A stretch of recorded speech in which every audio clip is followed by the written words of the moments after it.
Class 7 हम already ये वाला चैप्टर पढ़ रहे हैं, द 3 डांसिंग गोट्स। अब इसका मैं आपको शॉर्ट में ओवरव्यू दे देती हूँ कि स्टोरी किसके बारे में। ये लड़का रहता है, इसका नाम रहता है सिंधु, ये इसकी मदर रहती है और ये जो 2 काउज रहती है इनके पास, और जो 2 काउज रहती है ये उसको मार्केट में सेल करने जाता है 2 काउस को, और 2 काउस के बदले में उसको 3 डांसिंग गोट्स मिल जाती है। एक ओल्ड लेडी जो होती है जो बहुत काइंड होती है वो उसको एक्सचेंज में दे देती है। और ये जो 3 गोट होती है ये कब डांस करती है, जब ये ऐसे फ्लूट बजाता है। ठीक है, अब क्या होता है, एक दिन एक लैंडलॉर्ड की जो लेडी रहती है, सिंधु बहुत पुअर रहता है, तो लैंडलॉर्ड की जो लड़की रहती है डॉटर, उनको ये गोट बहुत पसंद आती है बिकॉज ये बहुत अच्छे से डांस करती है। तो उन्होंने सोचा कि मैं ये गोट्स खरीद लेती हूँ, मतलब मुझे ये गोट्स खरीदनी है, मुझे गोट्स चाहिए। तो वो डिसाइड करती है, वो सिंधु को बोलती है कि तुम मुझे ये गोट्स बेच दो। तो वो बोलते हैं, सिंधु बोलता है कि मुझे पैसा नहीं चाहिए, बस आप एक पूरा फुल भर के मेरे खाने का सामान, और आप मेरी मदर से मिलने आओ और उनसे बहुत अच्छे से बात करो, और खाने का सामान बैरल भर के बहुत सारा लेके आना, मेरे लिए यही काफी है और मैं आपको डांसिंग गोट एक देने के लिए तैयार हूँ। तो फिर उसके बाद क्या होता है कि वो डांसिंग गोट जो रहती है वो डांस नहीं करती है। क्यों नहीं करती है वो गर्ल के पास, क्योंकि उसको किसी से पूछती है तो वो बोलते हैं कि ये अपने कंपेनियन के बिना डांस नहीं करेगी। तो जो गर्ल रहती है वो वापस से सिंधु को बुलाती है और बोलती है कि तुम मुझे ये दे दो, तुम मुझे एक और गोट दे दो और उसके बदले में तुमको जो भी चाहिए वो मैं देने के लिए तैयार हूँ। तो सिंधु क्या करता है कि वो बोलता है कि आपके हाथ में जो रिंग है वो मुझे दो और बैरल ऑफ फूड स्टफ दो, और ये सारा मेरी मदर को आप इसे ले जाके दे दो, ये अंगूठी मुझे दे दो। तो वो खुशी खुशी वो भी दे देती है बिकॉज वो बहुत एक्साइटेड रहती है, उसको गोट चाहिए रहती है, उसको गोट को डांस करते हुए देखना रहता है।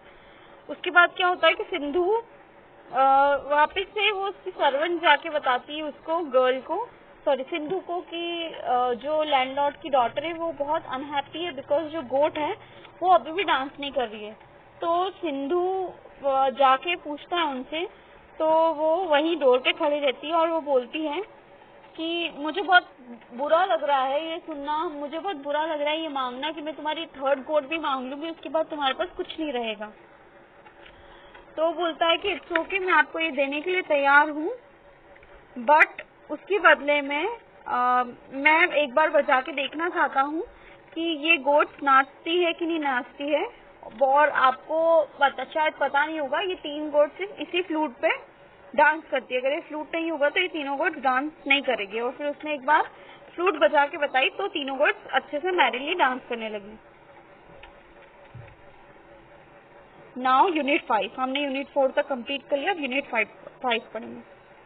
Sindhu looked at her for a moment and said, "Yes, I will gladly give you, my charming lady, but now you have discovered my secret. I want you to tell you the meaning of the 3 different color stones set in the gold ring you gave me. When I know that secret, I shall only ask for a barrel of foodstuff in exchange for my last goat and my magic flute." अब सिंधु ने क्या किया, सिंधु ने उनको बोला कि आप charming lady, मैं आपको अपनी गोट और ये फ्लूट देने के लिए तैयार हूँ, लेकिन अब आप जैसे मेरा राज जान चुकी है तो आप भी मुझे आपका एक सीक्रेट बताएंगे। और वो क्या सीक्रेट है, आपने जो गोल्ड रिंग पहनी है उसमें 3 कलर्स हैं। I want to know the secret of the 3 colours in the ring, then only I will give you my goat and my magic flute, और उसके एक्सचेंज में मुझे सिर्फ आप खाने का सामान दे देना, barrel of, okay? The girl was rather embarrassed and hesitated for a little while. Can the peasant aspire to marry me? She wondered. Why is he curious to know the meaning of these 3 stones? Anyhow, if I am not a girl to give up a thing once, I have set my mind on it. I have the goat and the flute. अब जो girl थी वो बहुत embarrass हो गई, मतलब थोड़ा शर्मा गई उसको, मतलब वो सोचने लगी और वो बहुत अच्छे से सोचने लगी कि ऐसा क्यों कर रहा है, क्या ये जो पीजेंट है, क्या ये जो फार्मर है, ये मुझसे शादी करना चाहता है। उसने सोचा फिर क्यों उसको इन तीनों स्टोन्स का जानना है कि उन तीनों स्टोन्स में क्या है, मतलब उन तीनों स्टोन्स का मीनिंग क्या, उसको क्यों जानना है। खैर, मैं ऐसी चीजों के लिए ये रिंग नहीं छोड़ सकती हूँ। मैंने एक बार सोच लिया है कि मुझे ये चाहिए तो मुझे चाहिए। I must have the goat and the fruit, और मुझे गोट और वो फ्रूट चाहिए। शी रैन हर थॉट, और वो उसके दिमाग में ये सारी चीजें सोचने लगी। Yes, she said in a whisper, I will tell you the meaning. There are 3 strange strands hidden among my black silken tresses.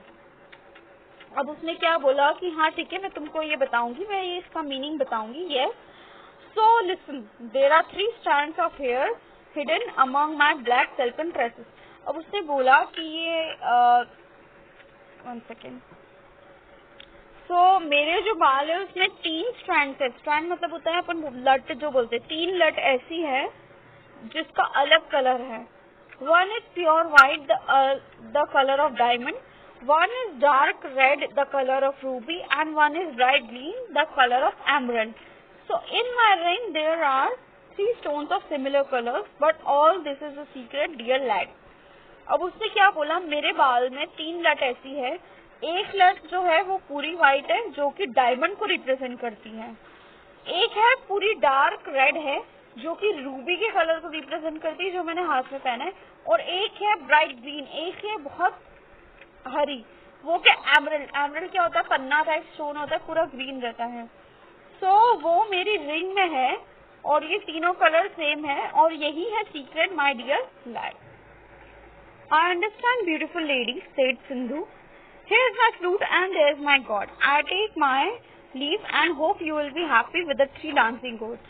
अब उसने क्या बोला, I understand, beautiful lady, मैं समझता हूँ, सिंधु ने कहा, ये मेरी फ्लूट है, and here's the goat, and I hope आप इनके साथ बहुत एंजॉय करेगी। Before he returned home, a barrel of foodstuff has reached his mother. और उसके घर जाने से पहले खाने का सामान उसके घर पहुंच चुका था। But she was still very distressed. But जो लैंडलॉर्ड की लेडी थी वो बहुत ज्यादा टेंशन में थी। All this time he lived on the food stuff Sindhu received in exchange for the goats, but what happened to them when his supply food stuff was finished. और सिंधु भी थोड़ा टेंशन में था।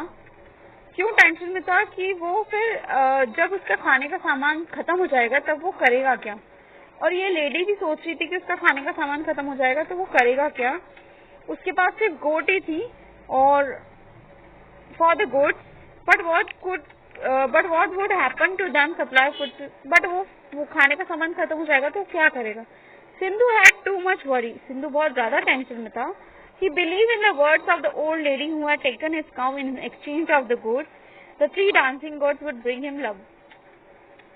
और फिर उसने उस लेडी की जो बातों पे बिलीव किया था कि जो डांसिंग गोट्स है वो उसके लिए लक लेके आई, जिससे उसने काउस एक्सचेंज की थी। वो उसकी बात पे मतलब उसकी बात सोचने लगा कि उन्होंने कहा है कि गोट्स मेरे लिए कुछ न कुछ अच्छा लेके आएगी। Meanwhile, Sindhu worked a labourer on the landowner's farm. He was very happy. He was happy because thus catch just a moment glimpse of the landowner's daughter. और उसको शायद लैंड ओनर्स की डॉटर पसंद आ गई थी, तो वो बहुत खुश था लैंड ओनर के फार्म में काम करने में, क्योंकि वो उसकी जो डॉटर थी उसको देख पा रहा था। नाउ ये आपको बताना है किसने कहा है। I have already written like given below are some dialects, write down the name of the speaker. Speaker कौन होता है, जो ये बोलता है। You have discovered my secret, ये किसने बोला, सिंधु।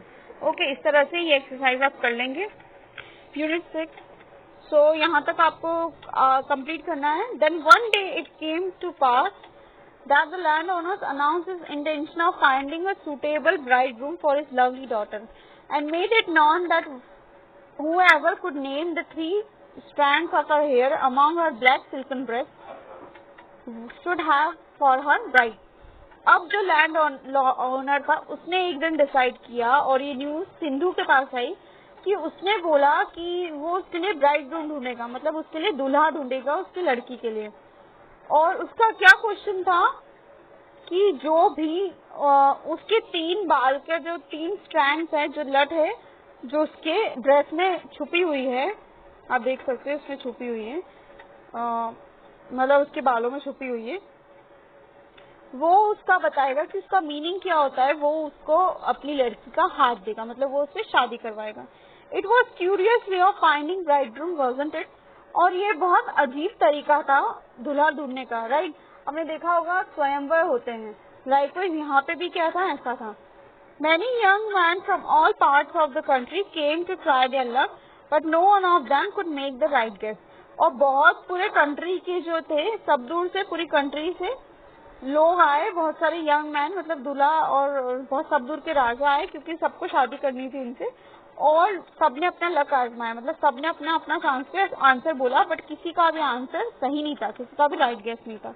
आज हम यहाँ तक पढ़ रहे हैं, कल हम चैप्टर फिनिश कर देंगे।